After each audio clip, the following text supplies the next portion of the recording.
الحمد لله رب العالمين والصلاة والسلام على أشرف الأنبياء والمرسلين سيدنا ونبينا ومولانا محمد وعلى آله الطيبين الطاهرين وأصحابه الأكرمين أجمعين وعلى من أحبهم وتبعهم بإحسان أجمعين إلى يوم الدين. أما بعد فأعوذ بالله من الشيطان الرجيم. بسم الله الرحمن الرحيم. إن الله وملائكته يصلون على النبي يا أيها الذين آمنوا صلوا عليه وسلموا تسليما. اللهم صل على سيدنا محمد طب القلوب ودوائها وعافية الأبدان وشفائها ونور الأبصار وضيائها وعلى آله وأصحابه وبارك وسلم تسليما كثيرا كثيرا. معزز مکرم علماء کرام، بانی مدرسہ ہادہ، اساتذہ صاحبان، عزیز طلبہ، آج حضرت شیخ الاسلام عارف باللہ امام محمد انوار اللہ فاروقی بانی جامع نظامیہ علیہ الرحمت والرضوان کے عرس سراپا قدس کی نسبت سے منعقد کردہ اس مجلس میں حاضری اور خطاب کی سعادت حاصل کر رہا ہوں. ابھی آپ نے مجھ سے پہلے علماء کرام سے خطابات سنے اور آج طلباء کے درمیان میں کچھ عرض کرنے کے لیے کھڑا ہوں. آپ یقین جانیے کہ جس طرح کسی باغ میں جا کر وہاں کے پھولوں اور وہاں کے خوبصورت نظاروں کو دیکھ کر خوشی ہوتی ہے، ہمیں اس سے زیادہ خوشی ان طلباء کو دیکھ کر ہوتی ہے کہ چھوٹے چھوٹے بچے اپنے سینوں میں کلام اللہ اٹھائے ہوئے ہیں، قرآن کے پاروں کے پارے ان کے سینوں میں محفوظ ہیں. اللہ تعالیٰ اس مدرسے کو اور ترقی عطا فرمائے، کثرت سے یہاں سے علماء اور فارغین نکلتے رہیں اور ملک و ملت کو فائدہ پہنچاتے رہیں.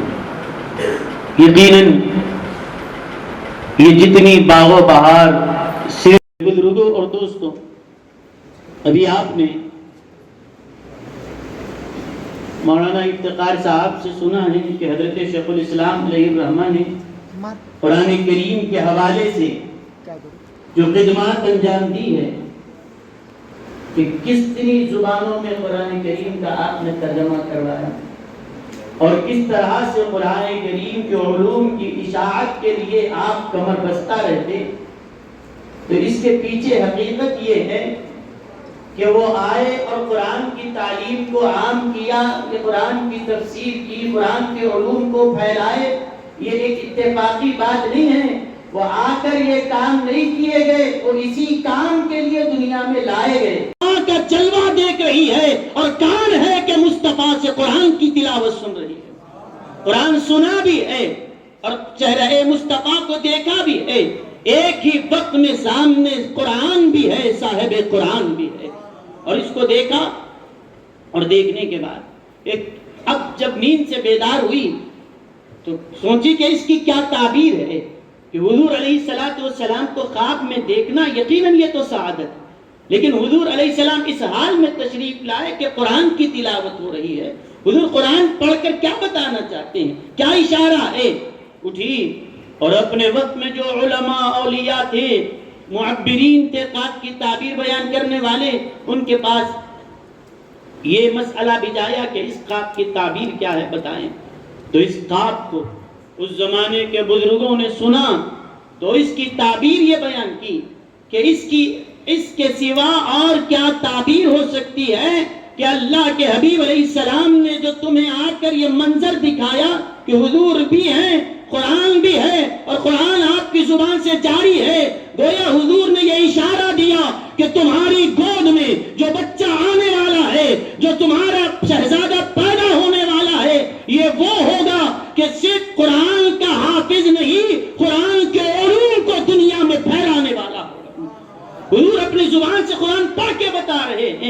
کہ جو قرآن میرے قلب پہ نازل ہوا ہے، اس قرآن کی ترجمانی کرنے والا، اس قرآن کے علوم کو دنیا میں پھیلانے والا تمہارا شہزادہ ہوگا۔ تو یہ پیدا ہونے کے بعد یہ ترجمہ کرائے اور یہ تفسیریں لکھوائے، قرآن کی خدمتیں، ارے یہ کیے نہیں، یہ اسی لیے تو وہ پیدا کیے گئے ہیں۔ حضور علیہ السلام نے یہ تو ان کے پیدا ہونے سے پہلے اشارہ دیا کہ یہ قرآن کے ایسے صرف حافظ اور قاری نہیں، قرآن کے ماہر رہیں گے۔ آپ نے جو قرآن کریم کی خدمت کی ہے، جو تفسیر فرمائی ہے، میں ایک نمونہ اس کا آپ کے سامنے رکھا۔ میں کوئی آج آپ کے سامنے کوئی جذباتی تقریر نہیں کر رہا ہوں، بس ایک سلجھے ہوئے انداز میں طلبہ سے میری گفتگو ہے کہ آپ دیکھیے سورہ فیل ہم پڑھتے ہیں، أَلَمْ تَرَ كَيْفَ فَعَلَ رَبُّكَ بِأَصْحَابِ الْفِيلِ۔ حضور صلی اللہ علیہ وسلم کی پیدائش سے پہلے مکہ مکرمہ، آپ جانتے ہیں سارا واقعہ، میں اس واقعے میں آپ کو لے جانا نہیں چاہتا، کہ مختصراً یہ کہ ایک یمن کا بادشاہ ابرہہ، اس نے جب یہ دیکھا کہ سب لوگ مکے کو جا رہے ہیں اور کوئی ہمارے پاس نہیں آتا، بڑے بڑے میلے لگایا، ایگزیبیشن لگایا، لیکن اس کے پاس کوئی جانے کے لیے تیار نہیں۔ وہ کہنے لگا آخر کیا بات ہے کہ مکہ کوئی وہاں پر کوئی ایسے باغ بہاریں اور نہریں اور ایسی تو کوئی خوبصورتی نظر نہیں آتی، جہاں دیکھو پتھر ہی پتھر، پہاڑ، ریگستان نظر آتا ہے، اور کوئی جانا بھی چاہے تو ایسی جگہ جانا چاہتا ہے جہاں خوبصورتی ہو، ہریالی ہو، باغ و بہار ہو، نہریں ہو، ویسی جگہ لوگ جانا پسند کرتے ہیں۔ لیکن یہ مکہ جانے والے، وہاں پر ایسا کوئی ماحول تو نہیں ہے کہ کوئی بہاریں ہوں، عالی شان یہاں پر تیار کیا ہوں، یا نہیں آتے۔ لوگوں نے کہا کہ وہ مکہ جانے والے وہاں تفریح کے لیے یا کسی منظر کو دیکھنے کے لیے نہیں جاتے، وہ منظر کے لیے نہیں، خدا کے گھر کے لیے جاتے، کعبے کے لیے جاتے۔ تو کہا کہ اگر یہ سارا مجمع میرے پاس آ جائے، اس کی کیا صورت ہو سکتی ہے؟ کسی نے مشورہ دے دیا، دیکھیے بادشاہ کے ساتھ جو لوگ ہوتے ہیں وہ اگر بگڑ گئے، وہ اگر برے رہے تو پھر بادشاہ کو بھی غلط نہج پر، غلط راستے پر لے کر چلے جاتے ہیں۔ بادشاہ کو کیا مشورہ دیا؟ اگر تم اپنے ملک میں اور یہاں ترقی خوشحالی لانا چاہتے ہو اور سارے لوگ تمہارے ملک کی طرف کھینچے چلے آئیں، تو بس ایک ہی کام کرو، کعبہ رہا تو جائیں گے نا، کعبے ہی کو شہید کر دو، اس کے بعد یہاں نیا کعبہ بنائیں گے، لوگ وہاں جانے کے بجائے یمن آ جائیں گے۔ دیکھیے بادشاہ کو غلط مشورہ دیا گیا، بادشاہ کی سمجھ میں آ گئی بات۔ اب کیا ہوا؟ وہ لشکر لے کر نکلا کعبے پہ، کعبے کو شہید کرنے کے لیے۔ اسی لیے حضرت شیخ الاسلام کے آپ نے مختلف کارنامے سنے، آپ کے کارناموں میں ایک بڑا کارنامہ یہ بھی ہے کہ عوام کی اصلاح کرنا، عوام کو تیار کرنا، طلباء کو تیار کرنا، یہ ایک بڑی خدمت ہے۔ لیکن اس کے ساتھ ساتھ بادشاہ کو تیار کیا جائے، اس کے ذہن کو اگر اسلام کی طرف موڑ دیا جائے، بادشاہ اسلام کی طرف جھک جائے، تو پھر رعایا میں اسلام ہی اسلام رہے گا، اسلام کا ماحول پیدا ہوگا۔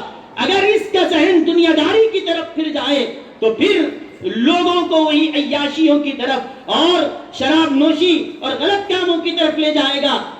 کیونکہ حضرت جانتے تھے کہ الناس علی دین ملوکہم، لوگ اپنے بادشاہوں کے دین اور ان کے طریقے پر ہوتے ہیں۔ آپ نے فرمایا کہ دیکھا تاریخ میں اکبر کو مشورہ دینے والے غلط ملے، اس نے تباہی مچائی ہے، اور یہاں پر ابرہہ کو اس کا مشورہ دینے والا غلط تھا، کعبے کو شہید کرنے چلا گیا۔ آپ نے فرمایا عوام کی اصلاح بھی ہوتی رہے، بادشاہوں کی اصلاح پر بھی توجہ دی جائے۔ چنانچہ دکن کے دو بادشاہ میر محبوب علی خان اور میر عثمان علی خان، ان دونوں بادشاہوں کے آپ استاد رہے، اور اسی تعلیم و تربیت کا نتیجہ ہے آج ہمارے دکن میں جو اسلامی ماحول اور بادشاہ نے جتنے رفاہی کام کیے ہیں، چاہے وہ عثمانیہ دواخانہ ہو یا عثمانیہ یونیورسٹی ہو یا جتنی چیزیں آپ کو نظر آ رہی ہے، وہ بادشاہ کا کمال نہیں، بادشاہ کے پیچھے استاد اور مربی کا کمال ہے۔ کہ مشورہ دینے والا اگر صحیح نہ ہو تو بادشاہ ابرہہ بھی بن سکتا ہے، اور مشورہ دینے والا صحیح ہو تو پھر بادشاہ اورنگزیب بھی بن سکتا ہے، عالمگیر کی طرح بھی ہو سکتا۔ تو اب دیکھیے آپ، وہ گیا کعبے کو شہید کرنے کے لیے، لیکن اللہ کی طرف سے عذاب آیا، اور جب وہ ہاتھی لے کر کعبے کے سامنے پہنچے، وہ ہاتھی کو آگے بڑھا رہے ہیں کہ جاؤ۔ حضرت شیخ الاسلام نے مقاصد الاسلام کے 11ویں حصے میں اس کو لکھا، ہاتھی کو آگے بڑھا رہے ہیں، وہ کعبے کی طرف جانے کے لیے تیار نہیں، اور وہ بادشاہ جس ہاتھی پر آیا تھا، محمود اس کا نام تھا، وہ اتنا مغرور تھا، خود بادشاہ تو سجدہ نہیں کرتا تھا، دوسرے ہاتھی اس کو سجدہ کرتے تھے، لیکن وہ اپنے بادشاہ کو ہی سجدہ نہیں کرتا تھا۔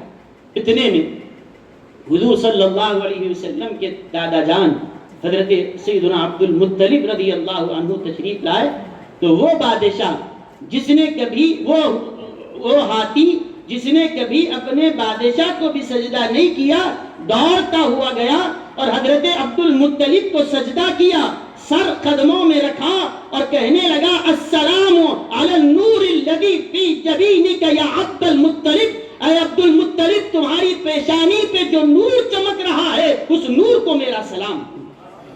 بادشاہ کو بھی نہیں جھکتا تھا، سجدہ نہیں کرتا تھا، اور یہاں سلامیاں پیش کر رہا ہے، سجدے کر رہا ہے۔ اس کے بعد عذاب آیا، پرندے آئے اور کنکریاں ڈال کر اس سارے لشکر کو تباہ کر دیا۔ یہ واقعے کے بعد نبی کریم صلی اللہ علیہ وسلم اصحاب فیل کے واقعے کے گزرنے کے تقریباً 55 دن بعد، یہ تاریخ میں اور کچھ اضافہ ہے، الگ الگ اقوال ہیں، لیکن کم سے کم اتنی بات ہے کہ 50-55 دن کے بعد، مہینہ 2 مہینے کے بعد حضور علیہ السلام کی ولادت ہوئی۔ حضور بعد میں پیدا ہوئے، یہ واقعہ پہلے کا ہے۔ حضرت شیخ الاسلام فرماتے ہیں، اب دیکھیے یہ واقعہ حضور کے پیدا ہونے سے پہلے کا ہے۔ اب قرآن کہتا ہے الم تر کیف فعل ربک باصحاب الفیل، اے حبیب کیا آپ نے نہیں دیکھا کہ اللہ نے، آپ کے رب نے وہ ہاتھی والوں کے ساتھ کیا معاملہ کیا، وہ پورا لشکر کیسے برباد ہوا، کیسے پرندے کنکریاں برسا کر انہیں تباہ کر دیے، کہ الم تر، کیا آپ نے نہیں دیکھے۔ مفسرین اس کی تفسیر میں آپ سب کو پڑھ لو، سبوں نے الم ترا کی تفسیر الم تعلم سے کی، کیونکہ ورنہ اعتراض ہوگا کیا اے حبیب کیا آپ نے نہیں دیکھا، رہے تو دیکھیں گے نا، پیدا ہی نہیں ہوئے حضور علیہ السلام، اور قرآن کہتا ہے آپ نہیں دیکھے کہ اصحاب فیل کے ساتھ کیسا ہوا، کیا انجام ان کا ہوا، تو اسی لیے یہ اعتراض ہو سکتا تھا۔ وہ مفسرین نے فرمایا الم ترا کی تفسیر الم تعلم سے، حبیب کیا آپ نہیں جانتے، یا نہیں دیکھا کی تفسیر کیا کر دیا کہ آپ نہیں جانتے کہ ان کے ساتھ کیا معاملہ ہوا، کوئی اعتراض باقی نہیں رہتا۔ سارے لوگ اسی انداز سے تفسیر کرتے رہے کہ علم ترا، کیا آپ نے نہیں دیکھا، کہ علم تعلم، کیا آپ کو پتہ نہیں، کیونکہ دنیا میں بھی ایک طریقہ ہے۔ اگر میں آپ سے پوچھوں، ابھی مولانا فرما رہے تھے 35 سال سے یہ مدرسہ قائم ہے، اگر میں آپ سے پوچھوں آپ کیا نہیں دیکھے مولانا اسحاق صاحب آج سے 35 سال پہلے مدرسہ کیسے قائم کیے، یہ میرا پوچھنا صحیح ہو سکتا ہے؟ کیوں؟ جب آپ تھے ہی نہیں تو آپ سے پوچھا بھی نہیں جائے گا، لیکن جب حضور پیدا ہی نہیں ہوئے تو پھر اللہ یہ کیوں پوچھ رہا ہے الم تر کیف فعل ربک، حبیب کیا آپ نے نہیں دیکھا کہ اصحاب فیل کے ساتھ آپ کے رب نے کیا کیا؟ تو محدثین نے کہا کہ علم ترا کی تفسیر علم تعلم سے کر لو، کہ حبیب کیا آپ نہیں جانتے، نہیں جانتے کا مطلب خود دیکھے نہیں، کسی نے سنا دیا۔ علم کے لیے دیکھنا ضروری نہیں ہے، سننے کے ذریعے بھی علم آتا ہے، کہ پہلے والوں نے سنا دیا کہ دیکھو ایسا ایسا ہوا تھا تو تعلم کی تفسیر کر دو، اعتراض ختم ہو جائے گا۔ یہ سارے مفسرین اسی نہج پہ چلتے رہے۔ حضرت شیخ الاسلام علیہ رحمت و رضوان فرماتے ہیں علم ترا کی تفسیر اب تعلم کی طرف کیوں جا رہے ہوں، ضرورت ہو تو جائیں گے، اگر یہی معنی پورے ہوتے ہوں تو کسی اور کی طرف جانے کی ضرورت ہی باقی نہیں ہے۔ کیوں؟ کیسے تفسیر صحیح ہو سکتی ہے؟ علم ترا کی تفسیر علم تعلم سے نہیں، علم ترا سے ہی ہوگی۔ کیوں؟ کہ پیدا ہو جائیں تو آنکھوں سے دیکھیں گے، پیدا نہ بھی ہوئے ہیں تو مصطفیٰ اپنی نورانی شان سے سب دیکھ رہے تھے، حضور کا نور سب کو دیکھ رہا وہ ہاتھی، حضرت فرماتے ہیں ہاتھی نے آ کے سجدہ کیا، حضرت عبد المطلب کو سجدہ نہیں تھا، مصطفیٰ کے نور کے لیے سجدہ تھا، اور یہ ممکن نہیں ہے کہ جس کے لیے سجدہ کر رہا ہو اسی نور کو پتہ نہیں چل رہا ہے، یہ ہو ہی نہیں سکتا، جس کے لیے سجدہ ہو رہا ہے کیا اس نور کو علم نہیں ہوگا؟ فرمایا اللہ کے رسول علیہ السلام جہاں بھی تھے، چاہے دادا کی پیشانی میں ہو یا ماں کی شکم میں ہو یا والد کے سلم میں ہو یا جہاں کہیں ہو، وہ نور صرف دیکھنے والا ہی نہیں تھا، فیض پہنچانے والا تھا۔ شیخ الاسلام فرماتے ہیں تم کو تعجب اس بات پر ہے کہ وہ نور دیکھا کیسے؟ ہم تو یہ کہتے ہیں دیکھنے والا نہیں، ابراہیم علیہ السلام جب آگ میں گئے تو آگ کو بجھانے والا بھی نور مصطفیٰ ہی تھا۔ تو فرمایا کہ یہ بے دقت تفسیر ہے، کیوں آپ تکلف کر رہے ہو کہ علم ترا کی تفسیر علم تعلم سے کر لیں؟ اب آئی بات، تو یہ ایسا نقطہ حضرت شیخ الاسلام نے یہ تفسیری انداز یہ کیوں کر ممکن ہوا؟ یہ جو محبت اور عشق کی عاشقانہ عارفانہ تفسیر کیسے کر رہے ہیں؟ ہم کو تعجب اس لیے نہیں ہے کہ حضرت شیخ الاسلام کے پیدا ہونے سے پہلے حضور خود قرآن پڑھ کے بتا دیے کہ جو آنے والا ہے وہ قرآن کی ترجمانی کرنے والا ہے، قرآن کے علوم کی حفاظت کرنے والا ہوگا، قرآن کے علوم کا ناشر ہوگا۔ تو اس کے ساتھ ساتھ آپ حضرات ماشاءاللہ قرآن کریم کے حفظ کر رہے ہیں، عالمیت کے بھی طلبان، آپ میں قرآن آپ پڑھتے ہیں الحمدللہ، اور سورہ فاتحہ تو سارے مسلمانوں کو یاد ہے۔ آپ قرآن کریم میں اس انداز سے آپ دیکھیے کہ بسم اللہ الرحمن الرحیم پہلے لکھا ہوا ہوتا ہے، لیکن غور کرنے کی بات یہ ہے کہ بسم اللہ پہ اصل کیا ہے؟ با تو حرف جر ہے با، پھر اس کے بعد اسم ہے کہ اسم میں حمزہ سین میم الف سین میم ہے، لیکن الف لکھا نہیں جاتا۔ قرآن کے شروع میں جو لکھا جاتا ہے بسم اللہ لکھتے یا بھی اسم اللہ لکھتے، الف گرا دیے، الف گرا دیے، اور جب بھی قرآن لکھا جائے گا ایسے ہی حمزہ تو گرا کے لکھا جائے گا، لکھا نہیں جاتا۔ یہ قرآن کے ایک اس کی کیلیگرافک ہے، اس کے مصحف کے لکھنے کا طریقہ ہے، ایک اصول ہے۔ اسی طرح آپ غور فرمائیں کہ الحمدللہ رب العالمین الرحمن الرحیم مالک یوم الدین پہ آپ جب پہنچیں گے، آپ قرآن کریم میں دیکھیں مالکی کیسے لکھا ہوا ہوتا ہے۔ ہم پڑھ رہے ہیں کیا؟ مالکی، میم کے بعد الف آتا ہے نا، مالکی پڑھ رہے ہیں، لیکن قرآن میں لکھا کیسا ہوتا ہے؟ میم کے بعد الف لکھا ہوا نہیں ہوتا، میم کے بعد میم لام کاف ڈال کے میم کے اوپر کھڑا زبر ڈال، وہی ہے نا، وہی ہے۔ حضرت شیخ الاسلام علیہ رحمت والرضوان نے یہ ملاحظہ فرمایا کہ مدراس میں علامہ عبدالعلی لکھنوی رحمت اللہ علیہ کے ایک شاگرد علامہ غوث محمد غوث نائیتی رحمت اللہ علیہ، یہ بہت بڑے بزرگ تھے۔ ابتدا میں ان کا حال یہ تھا کہ جو یاد کرتے تو بھول جاتے تھے، کوئی چیز یاد نہیں رہتی تھی اور صلاحیتیں ویسی نہیں تھی۔ ایک دن انہوں نے خواب میں حضرت پیرانے کو اپنے دادا سے جب عرض کیا کہ حضرت میری یہ حالت ہے، کوئی چیز یاد ہی نہیں ہوتی، پڑھتا ہوں سمجھ میں نہیں آتی، دادا نے دعا کی۔ اس کے بعد خواب میں دیکھا کہ اللہ سیدنا حضور پیرانے پیر غوث اعظم دستگیر رضی اللہ عنہ تشریف لائے اور حضرت پیرانے پیر نے اپنے ہاتھوں سے ان کو زمزم پلایا۔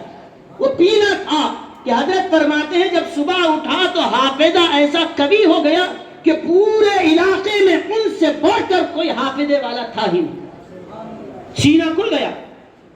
اور انہوں نے اس کے بعد حضرت مولانا عبدالعلی لکھنوی رحمت اللہ علیہ کی خواہش پر ایک کتاب لکھی، نصر المرجان فی نظم رسم القرآن، اور آپ تمام طلبہ اس کتاب کا نام یاد رکھیں، اور اس کتاب کی بنیاد پر ہم پوری دنیا پہ فخر کر سکتے ہیں، پوری دنیا پر، کہ یہ اس موضوع پر لکھے جانے والی ایسی واحد مستقل اور مفصل کتاب ہے کہ ایسی کتاب پوری دنیا میں نہیں، صرف ایک ہندوستان نہیں، ایک علاقے کی بات نہیں کر رہا ہوں، پوری دنیا پھر لو آپ، ایسی جامع کتاب اس عنوان پہ کہیں نہیں لکھی گئی. اس میں کیا ہے؟ نصر المرجان کی نظم رسم القرآن، کہ اس کے اندر قرآن کریم کے جو لکھنے کا انداز ہے، جو طریقہ کتابت ہے، جیسے میں نے ابھی کہا کہ بسم اللہ میں کیا گر گیا؟ حمزہ نہیں لکھ رہے ہیں، مالکی میں الف چلا گیا. ایسے ہی بسم اللہ کی با سے لے کر سورہ والناس کی سین تک پوری قرآن کے اوپر انہوں نے اتنی موٹی کتاب لکھ دی. لکھنے والے کا کام تھا وہ تو لکھ دیا. اور میں خود وہاں پر مدرسے محمدیہ شرف الملک کی لائبریری میں گیا، اس کتاب مخطوطے کو دیکھا. مصنف نے اور بھی کتابیں لکھی، آج بھی وہ الماریوں میں پڑی، الماریوں میں بند ہیں. چند کتابیں شائع ہوئی، باقی پوری آج بھی الماریوں کے اندر مخطوطات کی شکل میں. حضرت شیخ الاسلام کو اس کی اطلاع ملی کہ یہ ایسی عظیم الشان کتاب وہاں پر ایک بزرگ نے لکھی ہے. آپ نے لیکن وہ لکھ تو دیے لیکن چھپائے نہیں، طباعت نہیں ہو سکی. اتنی بلقیم کتاب کی تحقیق کے ساتھ چھاپنا ایک بہت بڑا مرحلہ تھا. حضرت شیخ الاسلام علیہ رحمت والرضوان سے وہاں نے اس کتاب کو منگایا، اور منگا کر بڑی کتاب تھی، اس کو 7 جلدوں میں، یعنی ایک جلد میں ایک منزل، 7 منزلیں ہیں نا قرآن میں، اسی منزل کی ترتیب سے 7 جلدوں میں چھپایا. اور سب سے پہلے اس کتاب کو دنیا نے دیکھا ہے تو مجلس اشاعت العلوم نے اس کو چھاپا اور حضرت شیخ الاسلام اس کی نگرانی فرمائی. اب آپ کو دیکھیے، اس سے پہلے دنیا نے اس کتاب کو دیکھا نہیں. اور حضرت شیخ الحدیث مولانا خواجہ شریف صاحب رحمۃ اللہ علیہ فرماتے تھے، جو بھی اکثر علماء عرب کے باہر سے آتے تھے ان کو فرماتے تھے کہ یہ وہ کتاب ہے لا مثیل لہ لا نظیر لہ فی العالم کلی، پوری دنیا میں اس جیسی کتاب آپ نہیں بتا سکتے، واحد کتاب ہے. اللہ نے یہ ہندوستان والوں کو شرف دیا، لکھ دیا کتاب. اب اس کتاب کی میں آپ کو اہمیت بتاتا ہوں کہ دیکھیے اس میں انہوں نے لکھا ہے کہ ہم پڑھ رہے ہیں مالکی یوم الدین، لیکن لکھتے کیسے؟ مالکی کا الف لکھتے یا نہیں لکھتے؟ ایک بات اس سے پہلے آپ یاد رکھ لیجئے، قرآن کریم کو اللہ تعالیٰ نے مختلف قراتوں کے ساتھ نازل فرمایا، اور یہ قرات کے بدلنے سے معنی نہیں بدلتا. یہ ساری قراتیں حضور علیہ الصلوۃ والسلام سے ثابت ہیں. ہم اردو میں کہتے ہیں یہ بچے پورے ماشاءاللہ سفید لباس کے پہنے، سفید لباس میں ہیں. اگر کوئی شخص اس کو سفید کہہ رہا ہے یہ بھی صحیح ہے، کوئی سفید بول رہا ہے یہ بھی صحیح ہے. اردو میں دونوں کی گنجائش ہے، سفید بولو سفید بولو دونوں جائز ہے اردو میں. میں ہر غلطی جائز ہے یہ نہیں بول رہا ہوں، جہاں پر گنجائش ہے وہیں پر گنجائش. آپ چاہیں تو پڑھیں درود بولو یہ بھی جائز ہے، درود پڑھو اردو میں اس کی بھی گنجائش. اکثر جو ہے درود پڑھو ہوتے ٹھیک ہے یہ بھی، درود بولو آپ یہ بھی جائز ہے. تو اس سے کیا معنی بدلے؟ درود بولے تو الگ معنی، درود بولے تو الگ معنی، سفید بولیں گے تو الگ معنی، سفید کہے تو معنی الگ.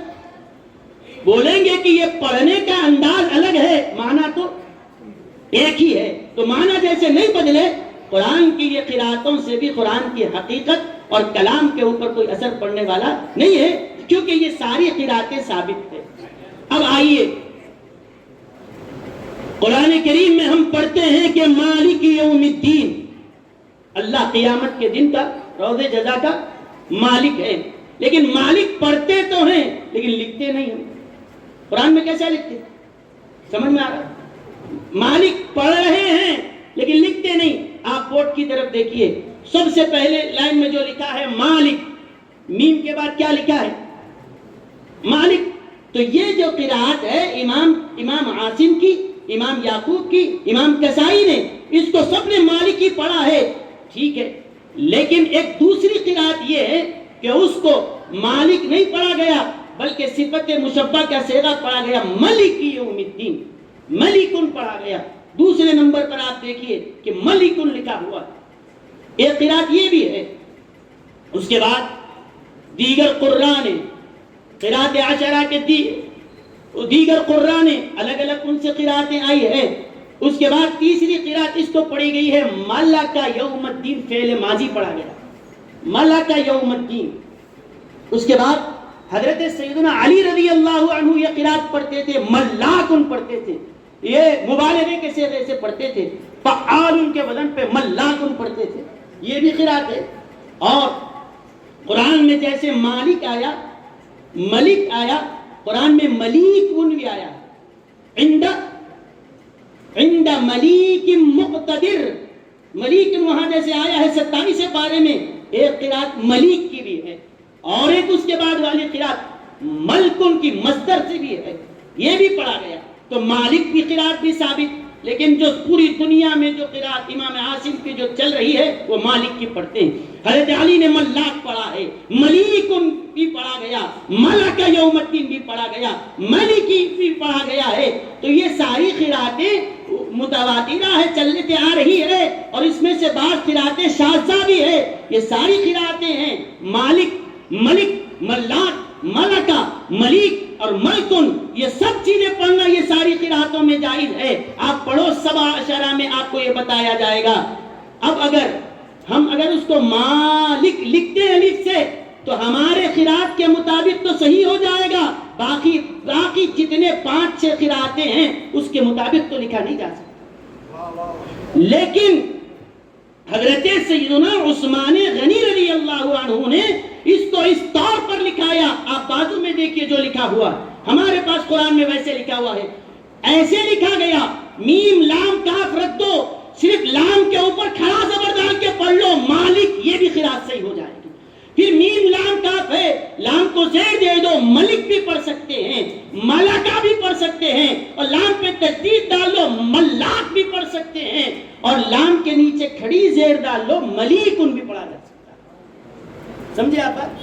تو ایک ہی لفظ کو، کلمے کو اس انداز سے لکھا گیا ہے تو ایک شکل میں، لیکن پڑھنے والے اس کو مالک بھی پڑھ سکتے ہیں، ملک بھی پڑھ سکتے ہیں، ملکہ بھی پڑھ سکتے ہیں، ملاکن بھی پڑھ سکتے ہیں، ملیکن بھی پڑھ، اور یہ ساری قراتیں جتنی آئی ہے اس انداز سے لکھی گئی ہے، اور پوری دنیا میں ایسی کوئی کتاب اس انداز سے لکھی ہی نہیں گئی ہے جیسا کہ ہمارے پاس قرآن لکھا ہوا۔ اس کے لکھت میں قرآن کے حفظ کرنا ہی معجزہ نہیں ہے، اس کی لکھت میں بھی معجزہ ہے، اس کی تلاوت میں بھی معجزہ ہے۔ تو ایسی کتاب، وہ مصنف نے اور بھی کتابیں لکھی تھی، لیکن میں خود اپنی آنکھوں سے دیکھ کر آیا ہوں کہ وہ کتابیں آج بھی الماریوں میں بند ہیں اور دیمک اس کو کھا رہی ہے، لیکن حضرت شیخ الاسلام علیہ رحمت والرضوان نے اس کو وہاں سے منگوایا، اور منگا کر اشاعت العلوم سے اس کو چھپایا، اور آج عرب لوگ اس کی ایک ایک جلد پر عرب علماء پی ایچ ڈی کر رہے ہیں اور سب لکھ رہے ہیں، یہ کتاب ہم آج دیکھ رہے ہیں، لیکن حضرت شیخ الاسلام نے اشاعت العلوم سے اس کو چھپوایا، ورنہ اگر یہ نہ کرتے ہوتے تو یہ کتاب ہماری آنکھوں کے سامنے کبھی آتی تک نہ تھی۔ تو یہ قرآن کریم کی کیسی خدمت، صرف ایک مالک اور ملک کا میں نے آپ کو فرق بتایا، ایسے بسم اللہ سے سورہ والناس تک یہ سارا علم کا خزانہ وہ کسی دواریر اور کسی وہاں پر لائبریریوں میں خراب ہو رہا تھا، حضرت شیخ الاسلام نے منگا کر چھاپا، اور اس کا اثر کیا ہوا پتا ہے؟ کتاب کو منگایا تو حضرت کے اخلاق، حضرت کا انداز ایسا تھا کہ کتاب کو لا کر یہاں پر چھاپ دیا تو صرف کتاب ہی نہیں آئی، کتاب والوں کا خاندان بھی حیدرآباد میں آیا، اور اس کتاب کی اشاعت کا ایک فائدہ یہ ہوا، اسی مصنف کے پوترے ڈاکٹر حمید اللہ ہیں جو فرانس میں رہ کر اسلام کی خدمت انجام دیے، اور ایسی ہے جامعہ نظامیہ کے وہ فارغ ہے کہ ہر دن کم سے کم 5 عیسائی ان کے ہاتھ پہ اسلام قبول کرتے تھے۔ یہ فیض ہے حضرت شیخ الاسلام کا۔ اب قرآن کی اشاعت کی بات آئی تو سنیے، ڈاکٹر حمید اللہ نے سب سے پہلے فرانسی زبان میں، فرانس زبان میں قرآن کریم کا ترجمہ فرمایا، اور سعودی حکومت میں حرم شریف کے اندر جو الگ الگ قرآن کے ترجمے رکھے ہیں، جامعہ نظامیہ کے وہ فارغ ڈاکٹر حمید اللہ کا ترجمہ سعودی حکومت چھاپتی بھی ہے اور حرم شریف میں وہ رکھا ہوا بھی ہو۔ تو یہ ایک کتاب کوئی نہیں لائے، پورے کتاب کے ساتھ پورے خاندان کو آپ نے یہاں پر لایا، اور وہ جامعہ سے فیض پا کر آج ایک علم کا ستارہ بن کر حضرت ڈاکٹر حمید اللہ صاحب چمک رہے ہیں۔ تو میرے بزرگوں اور دوستوں، تو صرف حضرت شیخ الاسلام کی قرآن کریم کے حوالے سے خدمات دیکھی جائیں تو اتنی وسیع ہے کہ ہم اس کا احاطہ نہیں کر سکتے۔ آپ سن رہے تھے ابھی حضرت کنز العمال لائے، آپ لوگ جانتے ہیں، پڑھنے والے پڑھ رہے ہیں کہ بخاری، مسلم، ترمذی آپ لیجئے بخاری شریف کو، کتنی حدیثیں اس میں، کتنی حدیثیں آپ کو بخاری میں ملیں گی؟ مقررات کو نکال دو، 5-6 ہزار سے زیادہ ہے ہی نہیں۔ پورے صحاح ستہ کے اندر سے مقررات کو جمع کر لو، 12,000 سے زیادہ تو اس کی تعداد، بخاری، مسلم، ترمذی، نسائی، ابو داؤد، ابن ماجہ، سب جمع کر لو، 12,000 سے زیادہ نہیں جاتے احادیث اگر مقررات کو نکال دیا جائے۔ ریپیٹیشن جو ہوا اس کو ملا لیا جائے تو اور زیادہ ہو۔ 12,000، 20,000، جتنے بھی ہو سکتے ہیں یہ سب کو ملا کر یہی تعداد ہوتی ہے۔ شیخ الاسلام نے کنز العمال، جو اب تک لوگوں نے صرف نام سنا تھا، دنیا نے کبھی دیکھا تک نہ تھا، جو مدینہ منورہ کی لائبریری میں موجود تھی، لا کر سب سے پہلے حیدرآباد سے اس کو تباہ فرمایا دائرۃ المعارف کے ذریعے۔ کتنی حدیثیں ہیں؟ 46,000 سے زائد احادیث کا وہ مجموعہ ہے۔ شیخ الاسلام کا کوئی اور کارنامہ نہ ہو تو بس کارنامہ حیات کے لیے یہی کافی تھا جو آپ نے دائرۃ المعارف کے ذریعے کنز العمال کو چھپایا ہے۔ 46,000 سے زائد احادیث صرف ایک کتاب کے اندر۔ ایسی کتاب کا اتنا بڑا ذخیرہ بس لائبریریوں میں تھا۔ بادشاہ کے سرمایے سے نہیں، اپنے ذاتی خرچ پر آپ نے اس کو نقل کر کے لایا اور اس کو تباہ فرما رہے ہیں۔